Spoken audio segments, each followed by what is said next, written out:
senhores, senhoras, meus colegas de profissão, meus colegas juristas, juízes, promotores, acadêmicos, eu trago mais um assunto muito importante no que tange a órbita do direito do trabalho. Só que dessa vez nós trazemos o direito penal agregado ao direito do trabalho. Assim como o direito penal se agrega em outros institutos de direito, se agrega ao direito civil, no caso da pensão alimentícia que não é paga, se agrega ao direito econômico, no que tange a parte tributária, no que tange a parte financeira da Lei 7.492 dos crimes contra o sistema financeiro, também o direito penal, ele deve ser usado sim como última rádio, concordo com os senhores juristas, no entanto, ele deve ser aplicado no que concerne no direito penal. E assim, eu trago para os senhores a palavra tão discutida em direito penal, chamada acidente. Bem, sobre esta palavra acidente, ainda há pouco, uns dias atrás, recebi de um ilustre jurista, um grande juiz e professor emérito, sensacional, colega de profissão, o Damásio de Jesus, que também é muito incomodado com essa palavra acidente. A palavra acidente, dentro da órbita do trabalhista, nós teríamos acidente no trabalho. Acidente no trabalho. O que significa isso?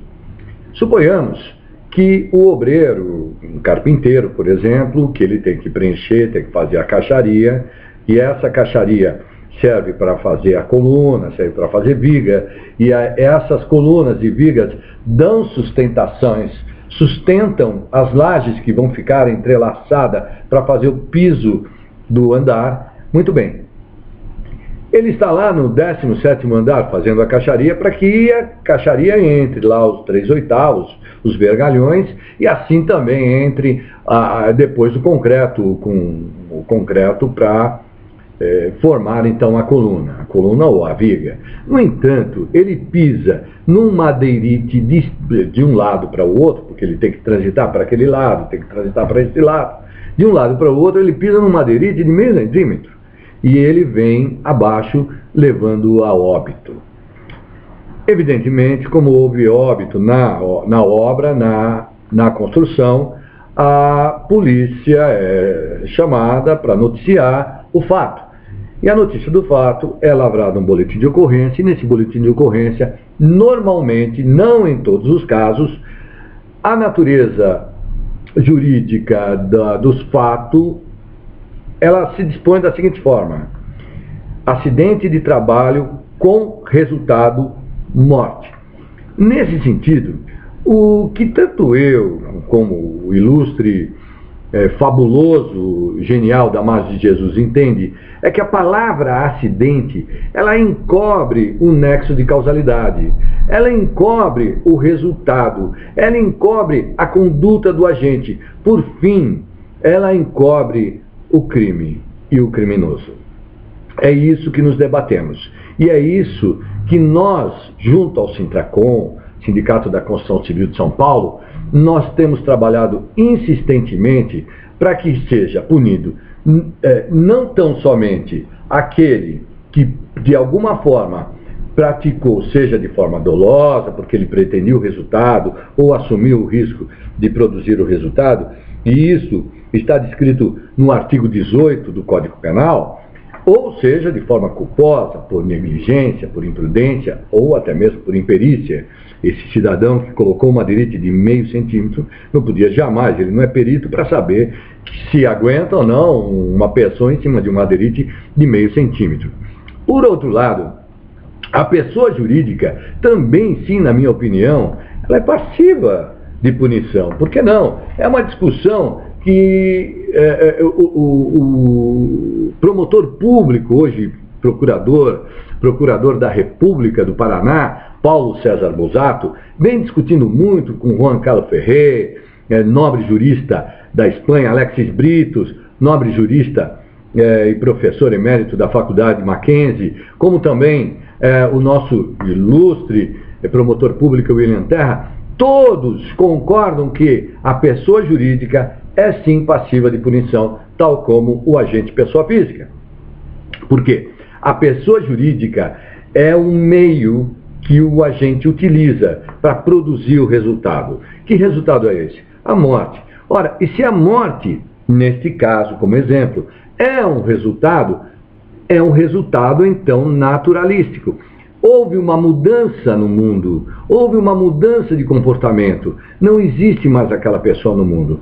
Então, nós temos diante do artigo 13, dizendo o seguinte: considera-se o resultado que depende da existência do crime, somente é imputado a quem lhe deu causa. Então nós precisamos saber certamente quem deu causa ao resultado naturalístico, no caso do acidente de trabalho, e exterminar de vez com a palavra acidente de trabalho. Outro fato importante, ainda na segunda parte desse dispositivo, é que diz: considera-se a causa, ou seja, o resultado naturalístico, a consumação, a ação ou omissão, sem o qual o resultado não teria ocorrido. A ação ou omissão. Se falamos em omissão, nós estamos falando, se falamos em ação, estamos falando de dolo. O dolo direto, ele pretendia o resultado, ou o dolo eventual, ou assumiu o risco de produzir o resultado. Se falamos de omissão, nós estamos falando da segunda parte do artigo 18. Nós falamos do inciso 2, ou melhor, do inciso 2, que fala do crime culposo, que ele pratica, o agente pratica o crime por ação, pratica o crime, por negligência, imprudência ou imperícia. Sendo assim, diante desses fatores que eu estou colocando para os senhores, o que acontece com o boletim de ocorrência, com a notícia crimes que chega à mão do delegado de polícia? A partir do momento que a palavra vem como um acidente e resultado morte, quase o inquérito policial não vai para frente em alguns casos. É evidente. E para-se lá, os agentes não são puníveis, a pessoa jurídica não é punida. Me perguntam, mas como você vai punir a pessoa jurídica? Olha, existem várias maneiras de punir a pessoa jurídica. Temos 3 tipos de pena. Pena privativa de liberdade, é lógico que não podemos pegar a pessoa jurídica e colocá-la presa, mas temos a restritiva de direito e temos a multa também. Então, nós teríamos aí 2 agentes. Um, que é a pessoa jurídica, que de alguma forma estava se beneficiando com aquele empregado, com aquele obreiro que estava em cima, sobre um madeirite de 0,5%, e também a falta de cuidado, ou dolo eventual, ou dolo direto, talvez, não sabemos. Isso precisa ser apurado. Ambos têm que ser punidos, a pessoa jurídica, bem como o agente. Dessa forma, o que entendemos é que a palavra acidente, ela tem puro condão de acobertar, encobrir o nexo de causalidade, o resultado naturalístico da consumação, sobretudo, o agente que produziu o resultado nos termos do dispositivo do Código Penal 13, do artigo 13 do Código Penal.